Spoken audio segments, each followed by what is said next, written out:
Así, hermanos, pues como les he comentado, hoy vamos a iniciar con nuestra nueva serie que vamos a titular Los héroes de la fe, basados aquí en Hebreos 11. En Hebreos 11 encontramos lo que algunos llaman el gran salón de la fe. Y para comprender estas historias que están narradas en este capítulo 11, es importante recordar por qué se escribieron. ¿Cuál fue la intención del escritor de Hebreos de mencionar y poner como ejemplo a estos hombres? La carta de Hebreos fue escrita a cristianos de origen judío. Cristianos que en ese momento enfrentaban la tentación de volver, de regresar al judaísmo. Y tenían esas tentaciones no por cualquier cosa, es decir, ya me cansé del cristianismo, ya me aburrió el cristianismo. No, hermanos, ellos estaban enfrentando muchas dificultades, una gran persecución, y eso era un gran costo que pagar. El decir que eras cristiano en esos momentos, que habías abandonado ya, que habías dejado atrás ese sistema ritualista judío y estabas abrazando ahora la fe de Cristo, conllevaba grandes dificultades para los hermanos. Así es que el autor de Hebreos, bajo la inspiración del Espíritu Santo, busca animar a estos cristianos, busca alentarlos a perseverar en la fe. Y lo hace de esta manera, recordándoles que hubo antes que ellos hombres y mujeres que vivieron por fe. Hombres antes que ellos que tuvieron también que sufrir y pagar un alto costo por la fe en Dios. Eran personas semejantes a ellos. Este gran salón de la fe menciona hombres y mujeres que no eran diferentes a ellos, ni tampoco eran diferentes a nosotros. Eran hombres y mujeres comunes, pero que tenían una característica que los distinguía delante de Dios. Ellos aprendieron y tuvieron que confiar en las promesas de Dios en medio de sus dificultades. Eso los hacía distintos. No abandonaron cuando las cosas se complicaron. No se volvieron atrás cuando las cosas no sucedían como ellos esperaban. Fueron creyentes fieles a Dios, incluso en más de 2 ocasiones lo menciona este capítulo, incluso cuando ellos no vieron cumplidas las promesas que Dios les había dado. Qué gran ejemplo para todos nosotros. El escritor de esta carta entonces hace un recorrido por el Antiguo Testamento y comienza desde Abel hasta los profetas, mencionando que todos ellos caminaron en obediencia a Dios, que cada uno de ellos fueron personas que se mantenieron fieles a Dios. Así es que el mensaje de este capítulo 11 es claro. La vida cristiana ha sido siempre una vida de fe. La vida que agrada a Dios, los hombres y mujeres que agradan a Dios siempre han sido hombres que han vivido por fe. Así es que hoy vamos a hablar de este primer ejemplo de fe. En el versículo 4 dice la Escritura: por la fe, Abel ofreció a Dios más excelente sacrificio que Caín, por lo cual alcanzó testimonio de que era justo, dando Dios testimonio de sus ofrendas, y muerto aún habla por ellas. Quiero compartir, hermanos, algo muy personal que yo creo que la mayoría de ustedes ya lo ha escuchado. Yo nací en un hogar cristiano y desde muy pequeño a mí se me enseñó a orar, a leer la Biblia, a ir a la iglesia. Desde muy pequeño yo ya conocía todas las historias bíblicas. yo ya las conocía. Desde pequeño se me enseñó a mí a memorizar versículos bíblicos y a participar en la iglesia. Pero aunque parecía que todo estaba bien, hermanos, mi corazón nunca se sintió en una correcta relación con Dios. Cuando llegué a la adolescencia y luego llegué a la juventud, me enfrenté a las presiones del mundo y, como todo joven, quería encajar en este mundo. Quería ser aceptado por las personas del mundo.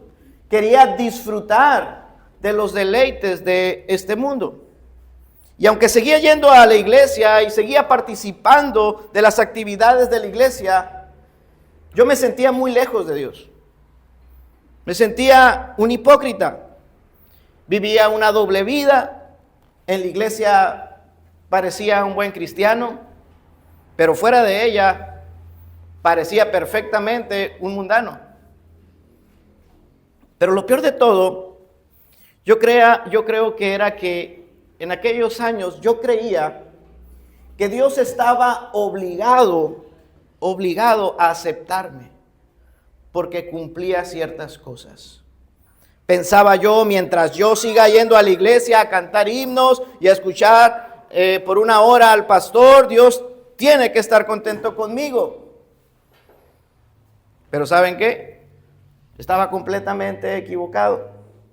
No sabía ni poseía una verdadera fe salvífica. Era un cobarde. Y los cobardes, dice la Escritura, no van a heredar el reino de los cielos. Era un cobarde. Cuando enfrentaba las tentaciones del mundo, siempre cedía, negaba a Cristo con mis palabras y con mis acciones. Por eso, creo que es importantísimo saber en qué consiste la verdadera fe. Creo que es importantísimo esto, queridos hermanos. A lo largo de este sermón tenemos aquí el caso de Caín y Abel. Y creo que nos enseña tres verdades fundamentales sobre este asunto. Vamos a aprender sobre la naturaleza del pecado, vamos a aprender sobre la justicia y sobre la verdadera fe. Así que la primera enseñanza la encontramos aquí, hermanos, de una forma negativa. No la aprendemos de la fe de Abel, sino vamos a aprender sobre la falta de fe de Caín. La nula fe de Caín.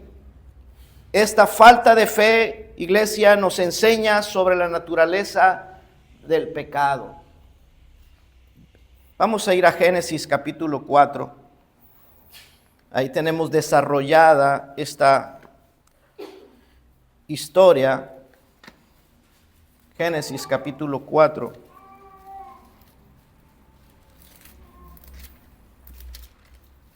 Tenga ahí presente el verso 3 en adelante.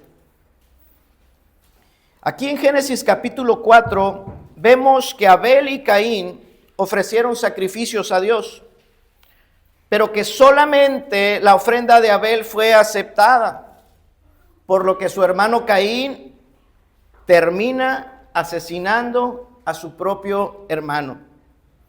Sin embargo, antes de asesinar a su hermano con sus manos, este hombre ya había matado a su hermano desde su corazón. Y esto nos habla sobre cómo es el pecado, cuál es su naturaleza. Caín había matado a su hermano primeramente desde su corazón. Pues el pecado, iglesia, comienza primero en el corazón antes de manifestarse en acciones. Cuando fue rechazado, dice esta historia que Caín, lo vemos como este hombre comenzó a endurecerse. Y ahí podemos ver este proceso y cada una de sus etapas. Desde el versículo 3 dice, y aconteciendo, andando el tiempo, que Caín trajo del fruto de la tierra una ofrenda a Jehová. Y Abel trajo también de los primogénitos de sus ovejas, de lo más gordo de ellas. Y miró Jehová con agrado a Abel y a su ofrenda, pero no miró con agrado a Caín y a la ofrenda suya. Y se ensañó Caín en gran manera y decayó su semblante. Decayó, ¿qué? Su semblante. En primer lugar, hermanos, creemos que cuando Caín es rechazada, su ofrenda es rechazada por Dios, Caín no actuó correctamente, sino que este hombre lo vamos a ver resistiendo la gracia de Dios. En lugar de humillarse, en lugar de buscar la corrección de Dios, Caín permitió que su corazón se llenara de enojo y de resentimiento. La palabra ensaño, que Caín se ensañó, dice, esta palabra literalmente significa encender, inflamar, encolerizar, enfurecer. Cuando su ofrenda es rechazada, en vez él de humillarse y de buscar la corrección, ¿qué hice mal, Dios? ¿Cómo puedo yo cambiar esto? Yo quiero agradarte a ti. En lugar de buscar una humillación y corrección, no, lo que él hace es enfurecerse, encolerizarse. Y esto, por supuesto, es una mala actitud. Ahora, esta mala actitud de Caín, hermanos, no solamente fue un instinto momentáneo. ¿Quién de ustedes no se irrita cuando las cosas no salen bien? Hay un instinto primario que ese prácticamente no lo puedes evitar. Hay cosas que te pueden hacer sentir molestia, enojo por un momento. Pero nosotros vemos aquí que este instinto primario de enojo de Caín no fue detenido, sino que él perseveró en ese sentimiento malo. Nosotros podemos experimentar este tipo de emociones cuando las cosas no salen como esperábamos. Nos frustramos, a veces nos enojamos un poco, pero ¿qué hacemos? Luego, prontamente el creyente, el que posee verdadera fe, entiende que ese sentimiento ofende a Dios. No es grato delante de Dios. E inmediatamente paramos eso.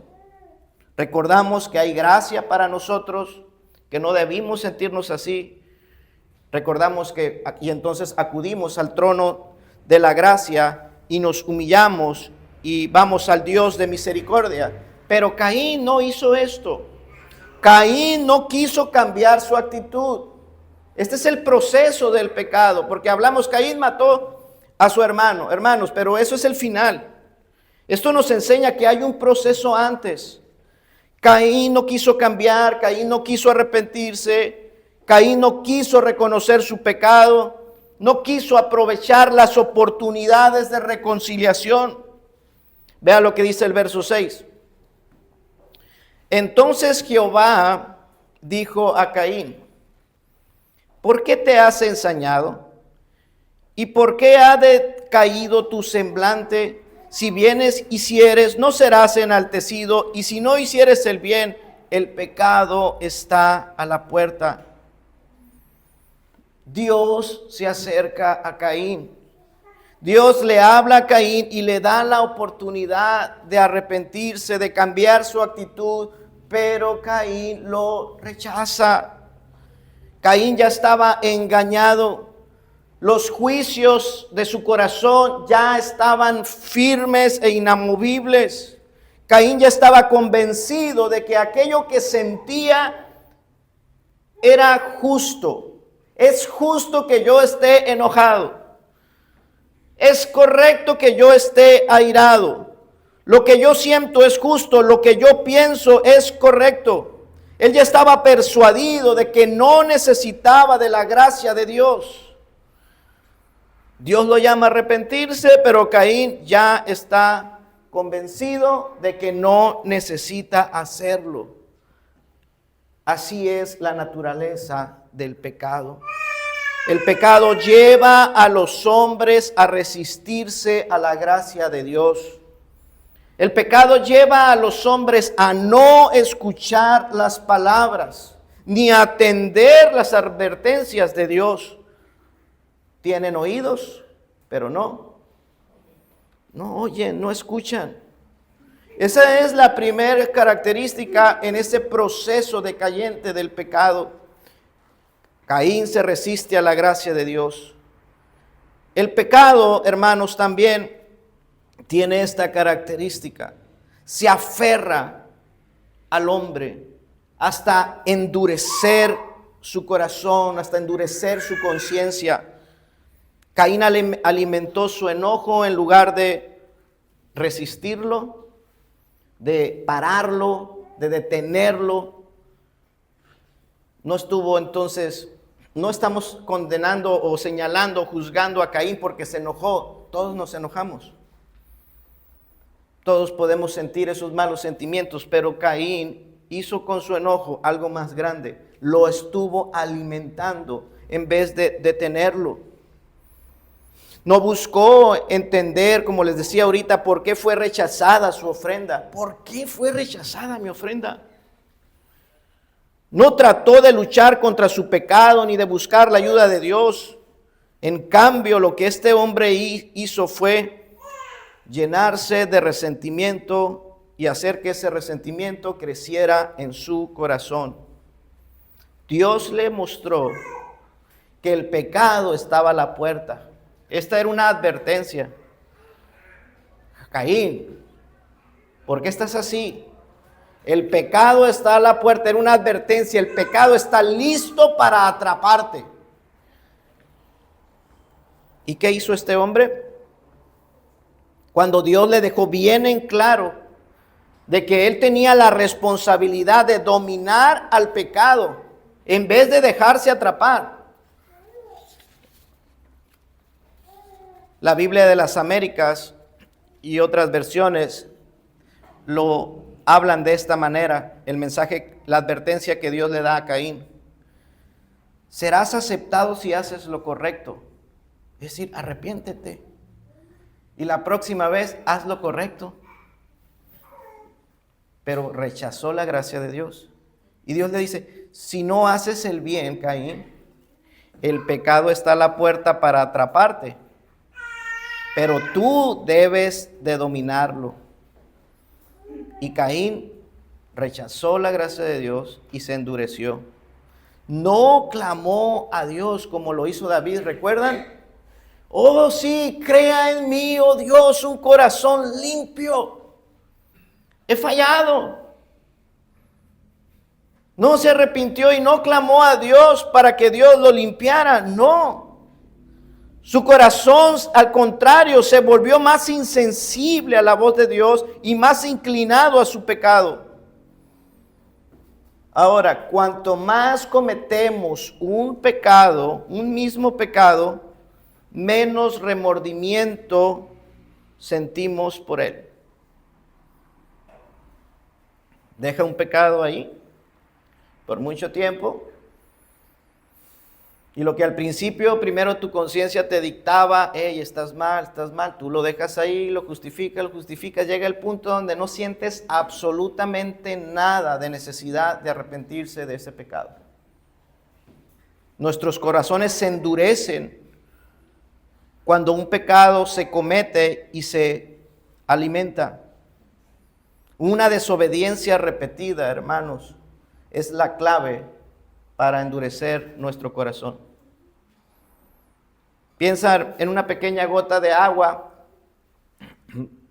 Recuerdo yo que cuando estaba joven y iba a las montañas y en época de lluvia los cerros destilan agua por las partes que están desgajadas así. A veces los cerros de las rocas empiezan a destilar agua. Y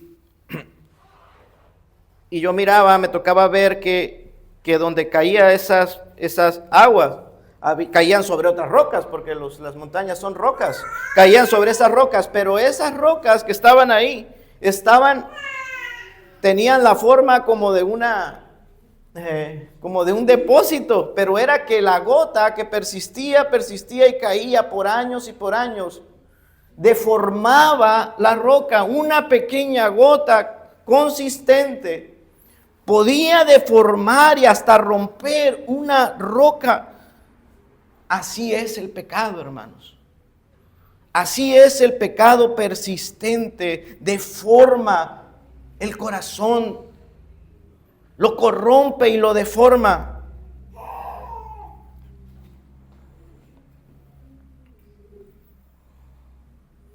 No alimentes el pecado, porque más y más te va a dañar.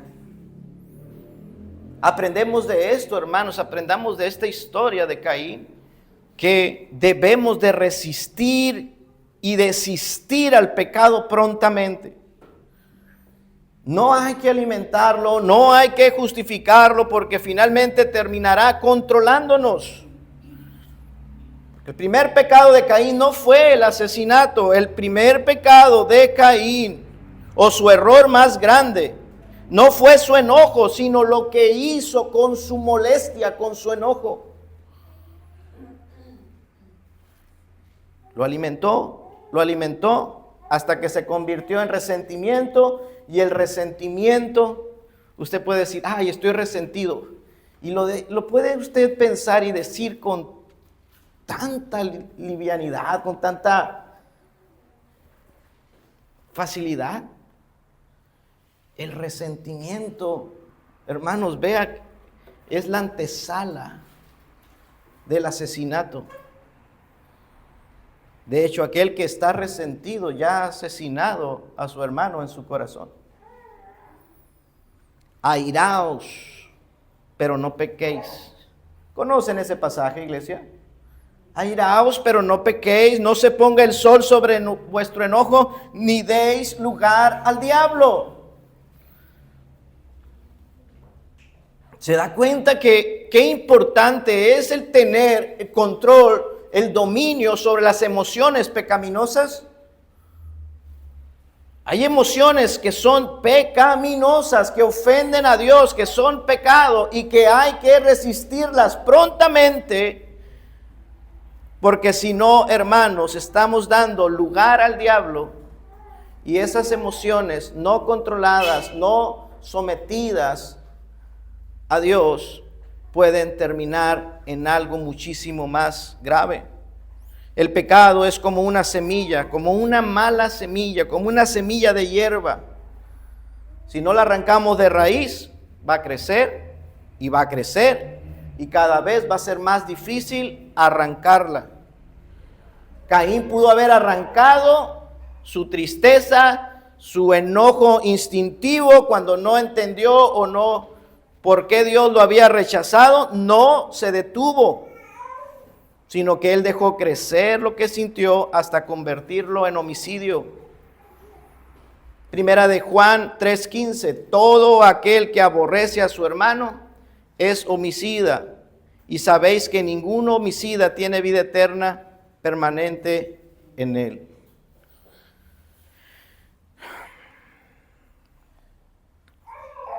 Cuando se resiste la gracia de Dios, que fue la primera etapa de este proceso, y cuando se endurece la conciencia, que es la segunda etapa de este proceso, llegamos a la tercera etapa.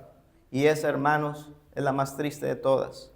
Es cuando Dios entrega a los hombres a sus propios deseos pecaminosos. Cuando Dios endurece el corazón. Usted sabe bien, ya lo hemos enseñado. Cuando hablamos de que Dios endurece el corazón, no estamos enseñando ni estamos diciendo que es el momento en que Dios obliga a las personas a pecar. Por supuesto que no. Lo que enseñamos con esto es que vemos que cuando Dios entrega a las personas a su deseo pecaminoso, es el momento en que Dios les da la libertad para que el hombre haga lo que está determinado a hacer. ¿Esto quieres hacer? Venga pues, hágalo.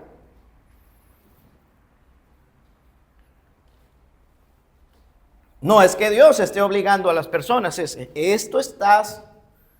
es tu decisión, esta es tu voluntad, no quieres detenerte, hágalo pues. Así, hermanos, vemos este hombre llamado Caín, que rechazó la corrección de Dios, que alimentó sus malos sentimientos pecaminosos hasta el punto en que asesinó a su hermano. Y el resultado de este endurecimiento lo vemos en el versículo 11, el juicio de Dios. Maldito seas tú de la tierra, que abrió su boca para recibir de tu mano la sangre de tu hermano. Cuando labres la tierra, no te volverá a dar su fuerza. Errante y extranjero serás en la tierra. El juicio de Dios.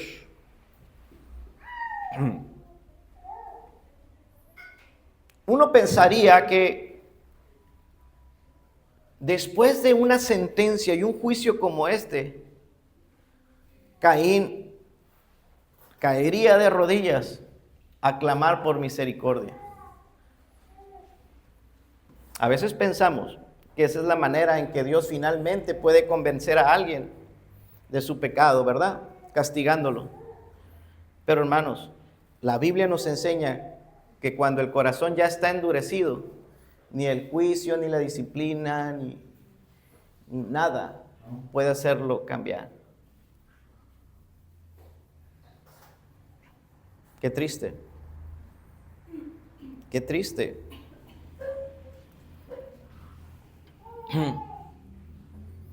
Dios dejó a este hombre seguir sus propios deseos y después de juzgarlo, aún ahí Caín no se arrepintió, no lo hizo.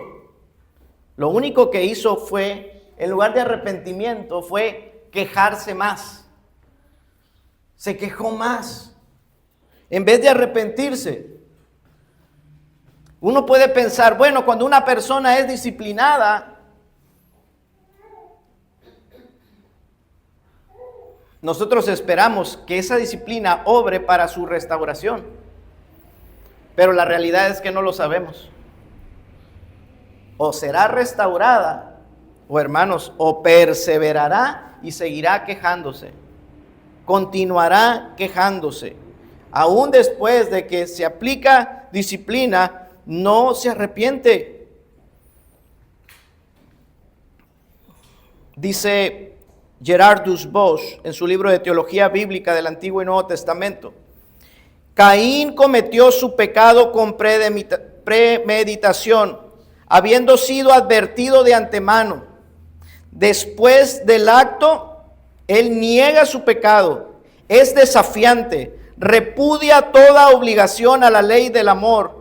Incluso después de que Dios le ha dictado sentencia, se preocupa exclusivamente por las consecuencias de su pecado, pero no por el pecado mismo.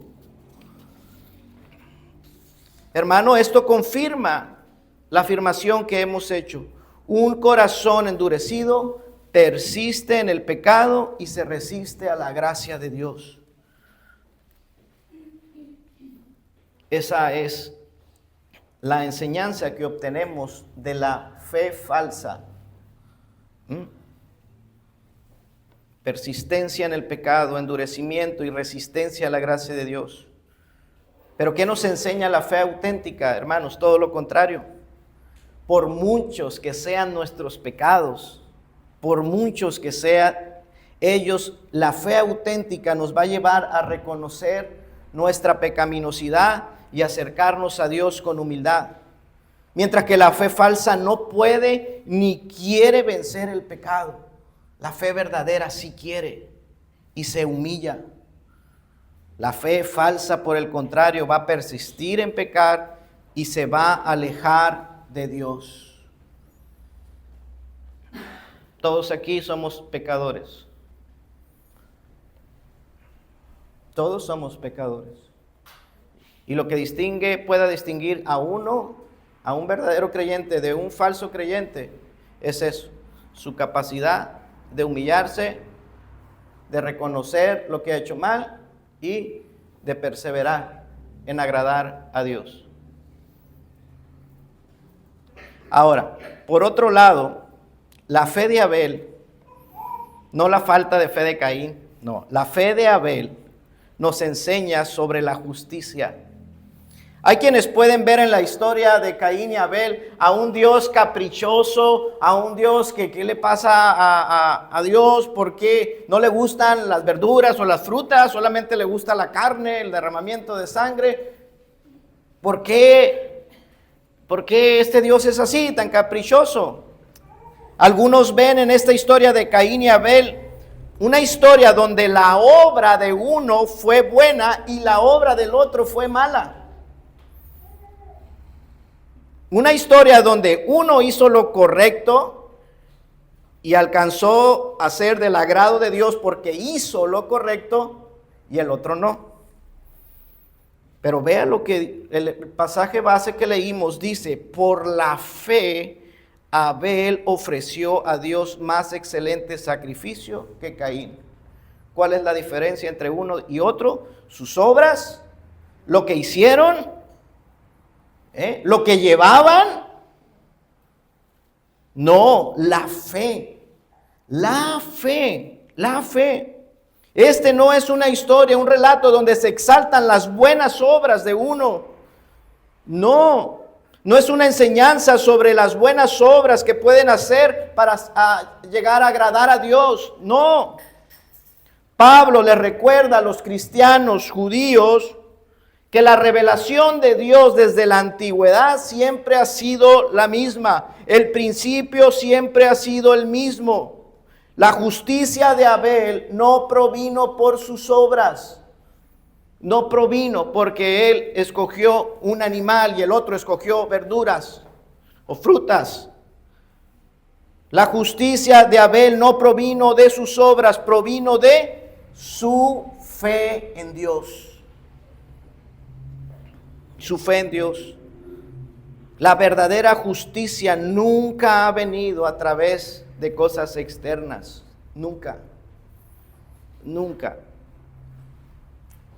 Iglesia, si alguien alguna vez ha sido, es o será del agrado de Dios, solamente lo será por la fe, por la sola fe, no por sus obras, por una fe genuina, por haber puesto toda su confianza en la gracia de Dios.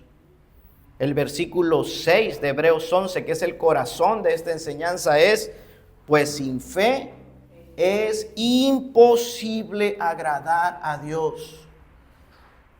Si uno de estos hermanos fue del agrado de Dios, lo fue porque tuvo fe, puso toda su confianza en Dios y el otro no.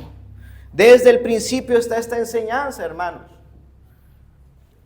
Oh, qué novedad aquello que trajo la reforma, la sola fe. Hermanos, fue una novedad para su tiempo. Pero la doctrina de la sola fe ni siquiera fue una novedad en los días de Jesús. La doctrina de la sola fe está desde el principio. Un hombre fue del agrado de Dios. Abel fue del agrado de Dios por la fe, no por sus obras.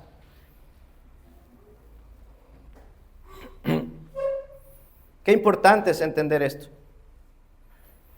Qué importante ver el sustento de aquello que creemos.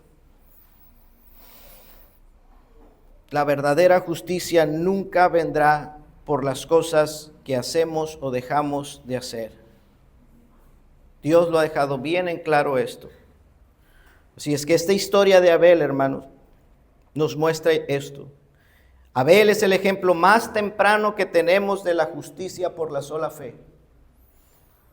Es el primero que la Biblia nos dice que fue del agrado de Dios por la sola fe, sin ningún esfuerzo humano, sin ni siquiera su ofrenda. No, hermanos, porque ningún esfuerzo que hagamos puede hacer justo a alguno delante de Dios.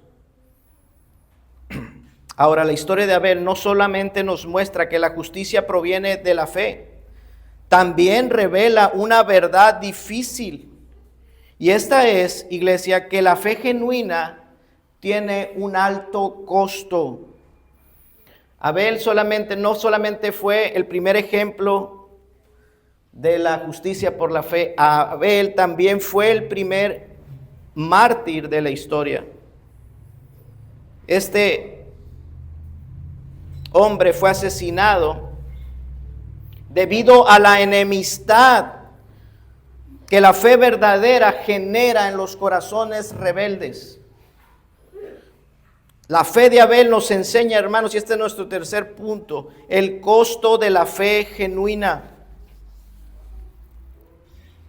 Dice nuestro texto base, y muerto aún habla por ella. La historia aquí en Génesis, en el versículo 8, dice, y dijo Caín a su hermano Abel, salgamos al campo. Y aconteció que estando ellos en el campo, Caín se levantó contra su hermano Abel y lo mató. La fe genuina va a provocar sí o sí oposición. Los rebeldes se sentirán ofendidos. Los que viven por fe y perseveran en la gracia de Dios van a despertar el odio de los rebeldes.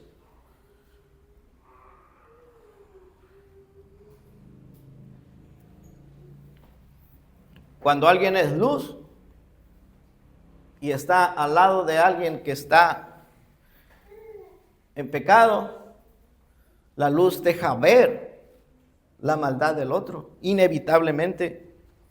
Así, hermanos, la fe de Abel exponía la hipocresía de su hermano.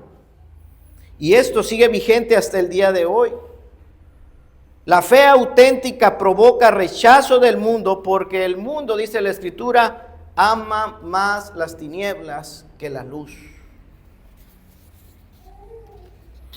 La fe genuina, entonces, puede costarnos incluso la vida. Nuestro Señor Jesús lo afirmó en su evangelio, y seréis aborrecidos de todos por causa de mi nombre. Promesa de Dios. Mateo 10:22, seréis aborrecidos por todos por causa de mi nombre, mas el que perseverare hasta el fin, éste será salvo. La referencia de Abel aquí en Hebreos 11 es y será también algo que le va a recordar a los fieles de toda la historia que la fe genuina tiene un alto costo. No es una fe barata. Los fieles desde el principio, desde el mero principio, el primer hombre fiel a Dios que vemos en la Escritura, el primer hombre que puso su confianza en Dios y que fue del agrado de Dios, el primero de todos, nos muestra claramente, hermanos, esta verdad. La fe genuina es costosa. Entregarle a Dios nuestra fidelidad, serle fiel a Dios por encima de cualquier circunstancia, nos va a traer el ser perseguidos por causa de la fe. Solemos decir constantemente que el Antiguo Testamento es la sombra de los bienes venideros. Si en verdad creemos esto, entonces la historia de Abel es la sombra de la persecución que los creyentes enfrentarán a lo largo de todos los tiempos. La sangre derramada de Abel es la representación de la sangre que será derramada, ha sido derramada y será derramada hasta el final de los tiempos, la sangre de todos los mártires.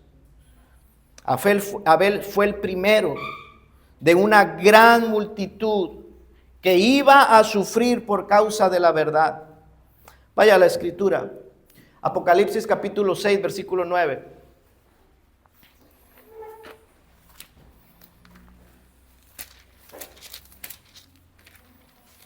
Pastor, yo creía que iba a hablar de los héroes de la fe y íbamos a salir aquí, ¿verdad? Como lo hacen las iglesias carismáticas, ¿verdad? Hermanos, esta es la sustancia, esta es la verdad de Dios. Apocalipsis capítulo 6, verso 9 y 10. Dice la escritura: cuando abrió el quinto sello, vi bajo el altar las almas de los que habían sido muertos por causa de la palabra de Dios y por el testimonio que tenían. Y clamaban a gran voz diciendo: ¿hasta cuándo, Señor santo y verdadero, no juzgarás y vengarás nuestra sangre en los que moran en la tierra? La sangre de Abel, hermanos, y la de todos los mártires están clamando por justicia. Abel fue el primero de ellos, pero hay multitud de hombres y de mujeres que están en la presencia de Dios clamando por justicia, porque entregaron sus propias vidas a causa de su fidelidad a Dios. Pero no se les da justicia, no aún. Vea lo que dice el verso 11. Y se les dieron vestiduras blancas, y se les dijo que descansasen todavía un poco más. Ustedes descansen, hermanos. Están descansando. Se les dieron vestiduras blancas y se les dijo: descansen todavía un poco de tiempo hasta que se completara el número de sus consiervos y sus hermanos, que también habían de ser muertos con ellos. Hermanos, todavía no se ha completado ese número. La fe todavía sigue siendo una fe costosa. La fe salvífica todavía sigue teniendo un alto costo para los creyentes. Sufrirán persecución, sufrirán el rechazo, tendrán que enfrentar esas cosas. Ahora, ¿estamos dispuestos a pagar el precio de la fe? La fe de Abel, hermanos, nos desafía a examinar nuestra propia disposición a sufrir por Cristo. Hay quienes no están dispuestos a sufrir por Cristo. Hay quienes no están dispuestos a dejar hijo, padre, madre. No están dispuestos a dejar, sino que ceden a la oposición, son cobardes y ceden, como lo era en un momento en mi vida. Cedía porque no poseía una fe verdadera. No estaba dispuesto a pagar el costo, pero cuando por la gracia de Dios conozco el verdadero evangelio, veo el verdadero evangelio, veo la gracia de Dios, y Dios me da esa fe para creer. Entonces yo puedo decir como Pablo: todo lo tengo por perdido. Todo es basura. Yo ya estoy muerto. Yo ya estoy muerto para el mundo. Yo ya estoy muerto. Y entonces puedo enfrentar el odio, el rechazo, la crítica, y cedo, porque yo ya estoy muerto. ¿Estás tú dispuesto a pagar el precio de la fe?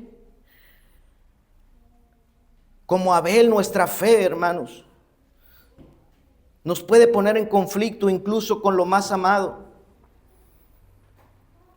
Promesa de nuestro Señor Jesucristo, Mateo 10:21.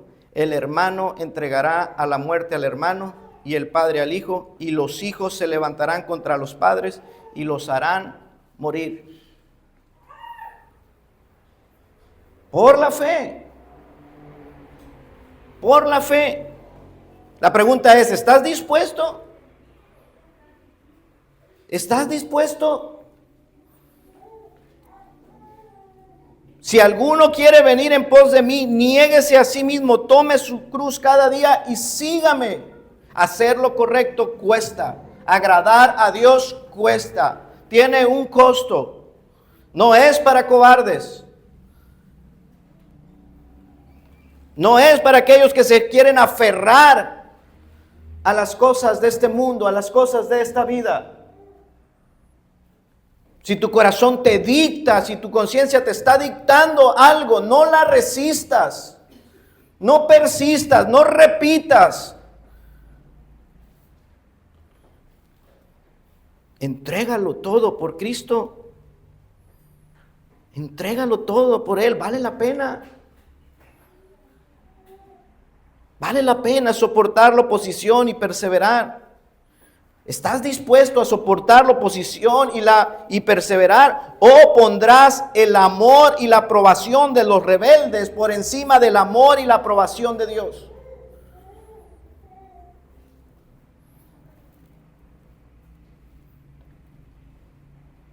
¿Qué es lo que buscas? ¿Buscamos el amor y la aprobación de los rebeldes? ¿O buscamos el amor y la aprobación de Dios cuando sabemos qué es lo que Dios espera de nosotros? Termino con las palabras de Herman Bavinck, un teólogo holandés. Él dice: el verdadero cristiano debe estar preparado para la oposición, porque el mundo odia la fe que expone su maldad. Abel murió, pero su testimonio sigue hablando. Debemos estar dispuestos a seguir su ejemplo y a vivir una fe que, aunque cueste, glorifique a Dios nuestro Padre. Amén. Oremos, hermanos.